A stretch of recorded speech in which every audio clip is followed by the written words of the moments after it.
For making the most of life, I am required to think in terms of ego nastiness. First, ego is the sense of personal self, the I, the me, the I like this, the I don't like that, the I want this, the I value this, but I don't, that makes me feel, that makes me feel, that makes me think. Okay, the I, the me, the sense of personal self. And ego nastiness is any time the ego perceives an unnecessary boundary between what it perceives to be itself and anything that exists. And the way it is being used right now, unnecessary, is an extremely nuanced word. Take it for what it is. So currently, I am work trading for an organic vegetable farm. That's where I am right now. Work on the farm is a lot simpler when I am doing something off by myself, a sufficient distance from others. The most of the time I am working with somebody on something, frequently not nearly as bad as at first now that I know the people better, but frequently my ego, my sense of self, responds with resentful, angry resistance to the presence of another person or other people while I am trying to concentrate on something. My concentration is interfered with. Actually, it feels like an aggressive invasion of my mind, and this is painful. My ego desperately wants to feel that the other person or people are oppositional to itself and will spontaneously fixate on the most random aspects of the other person or people, blaming these most random things for negative feelings that are often intense enough that I want to shout at and cuss at somebody. For fuck's sake, just for 3 goddamn minutes, just stop walking. If I could have 3 goddamn minutes, just 3 goddamn minutes without your goddamn walking, I could sort out this shit. Fuck you. For fuck's sake, stop walking. Now you're walking in my direction. Now you're walking in my direction. Fuck. Okay, now that's, I don't say that to people, but that is essentially what I am thinking and feeling on the inside in certain circumstances, or at least one example of the kind of stuff that I think and feel on the inside that I definitely do not share with people. I mean, what would life be like if I actually said that kind of shit to people? It would be unlivable.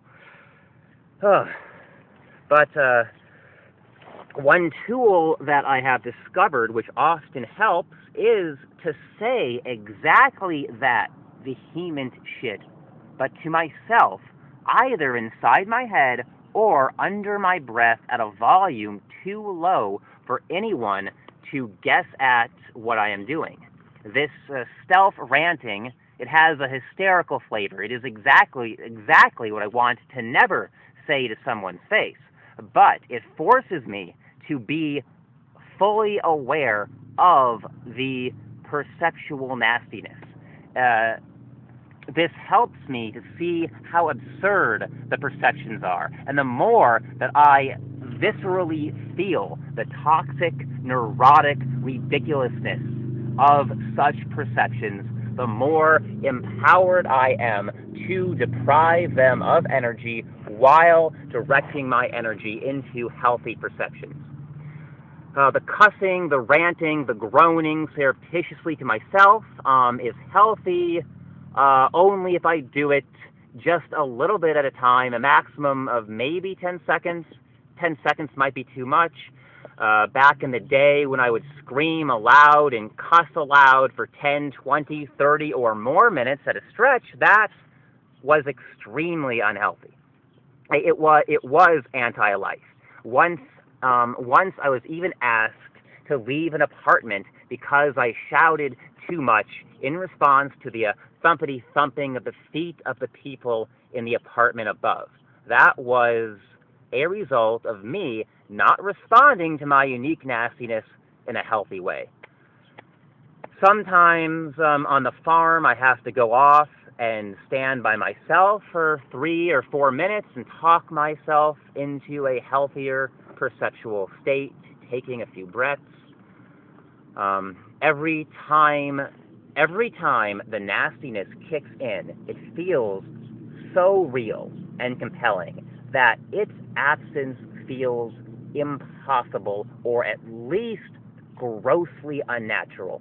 My ego wants nothing more than to cling to its nastiness as tightly as it can. Nothing could appear more unnatural than simply letting it go, than cutting it from myself and waving bye-bye. Such a reality simply feels unreal at first. For ultimately, what I've learned to do is exactly that, to simply let go of the nastiness. What I do is I acknowledge the nastiness and grope my way to a fully present awareness of its nature by talking myself into healthier perceptions, or cussing under my breath, or directing the agitated energy into thrusting the shovel with more vigor or whatever, through means specific to the moment. This might take a few seconds or a few minutes, and once I'm fully conscious of the toxic thoughts and painful emotions, then, once I'm fully conscious of them, I choose not to nurture them. I choose deliberately, consciously, to simultaneously let go of this nastiness while directing my energy, my will, into everything positive, into the work I'm doing, into an appreciation of the positive qualities of whomever I'm working with, into the unspeakable beauty of the elements and the plants that surround me, into a joyful savoring of all physical sensations, into playful free association, into flowing curiosity, and even at my best, into casual conversational exchanges while I work, something I am usually incapable of doing.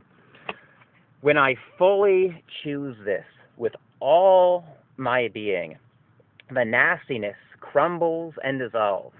It is an initially quite painful process for my sense of self.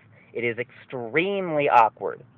I have to undergo it many times a day in varying degrees, increment by increment, letting go of the nastiness, and adjusting myself to sharing the planet with other people in a spirit of cooperation.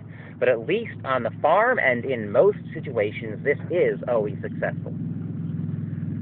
What I am describing is my ego breaking down a little bit here, a little bit there, a series of mini deaths of my sense of self. And just like presto changeo, my visceral sense of self transforms bit by pinch, by smidgen, into a less restrictive, more inclusive sense of self.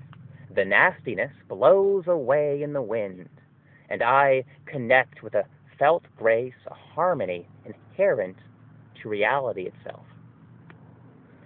I learn for the 1,923rd time that deep down I wish to resist absolutely nothing which exists, and not only that I cannot understand my nature as separate from other human beings, but that I really care about serving them in my capacity, and that I don't have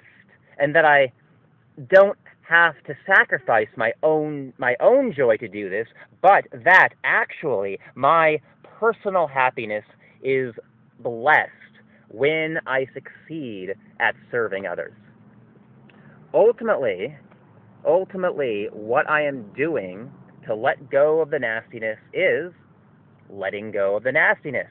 And what I am doing to connect with the positive is connecting with the positive. In other words, the path and the goal are the same. On a good day, I arrive at a perceptual high where all of my ego's nastiness is healthfully disposed, and I am surfing on light for the remainder of the day, at least until I wake up until I wake up the next day.